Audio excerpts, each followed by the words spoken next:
Welcome back to TechKidFX for another quant price prediction update, and in this video I'll be giving you the latest developments here on the quant chart. And before I do so, make sure that you give this video a thumbs up, subscribe to the channel, and also check out the channel membership. And allow me to kickstart the video here on the 4-hour chart by first giving you a brief of what has been happening, where you can see that quant from the all-time high, we had been seeing lower prices in this ABC corrective structure, which took us back to around the $40.1 mark. And in that movement to the lower side, I believe we saw the bear market low, and after seeing the bear market low, we started a very nice bounce to the upside in a movement that has been obeying the Elliot structures, where you can see I have this wave 1 to the upside, then a wave 2, a wave 3, then a wave 4, and then a wave 5, making its peak at around the $229 mark, and also completing the formation of that higher Elliot wave count 1 to the upside. And whatever we expected next after seeing the formation of a higher Elliot wave count 1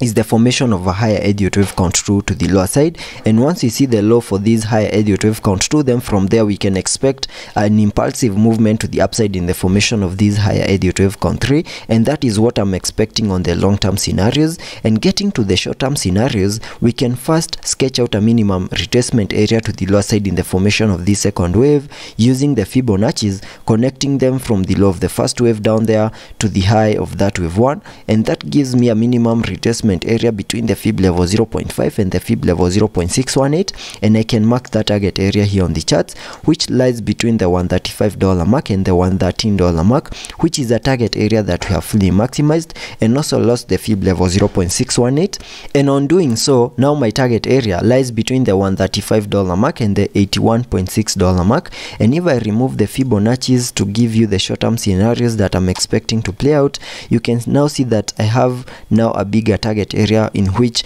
this second wave can retrace into. And because a second wave is a corrective wave, we also expect to see an ABC corrective structure in the formation of that second wave, which is right here, having this as the wave A. Then we saw that wave B, then continued pushing even lower in the formation of this wave C to the lower side. But I'm still expecting one more new low in the formation of this wave C before we start that impulsive movement to the upside in the formation of this wave 3. And in the formation of a wave C, which is an impulsive wave, we also expect to see a 5-wave structure in formation within that wave C to the lower side. And we are seeing such a structure right here, having this as the wave A to the lower side.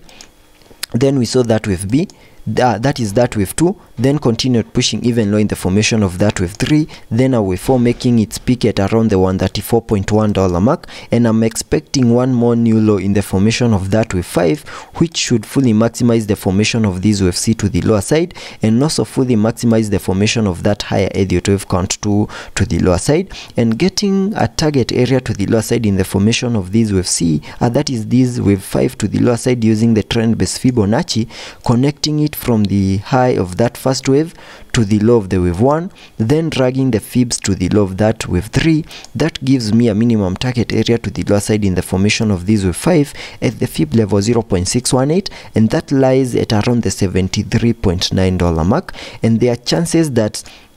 once we lose the key area of support at around the $100.3 mark, we are going to fully maximize that target area in the formation of this wave 5, and also complete the formation of this wave C, which is right here, and also complete the formation of that higher Elliot wave count 2 to the lower side. So those are the short-term scenarios that I'm expecting to play out, basing it on the Elliot wave structures, and using the key areas of support and resistances to also give you some short-term scenarios that can play out. There are chances that now that we are trying to battle out a key area of resistance at around the $110.9 mark, there are chances that we might get rejected, and in case we see that rejection, there are chances that we might see that pull back to the lower side, get back to the key area of support at around the $100.3 mark, and in case we lose that key area of support, then I'll be expecting a retest and then continue pushing even lower to fully maximize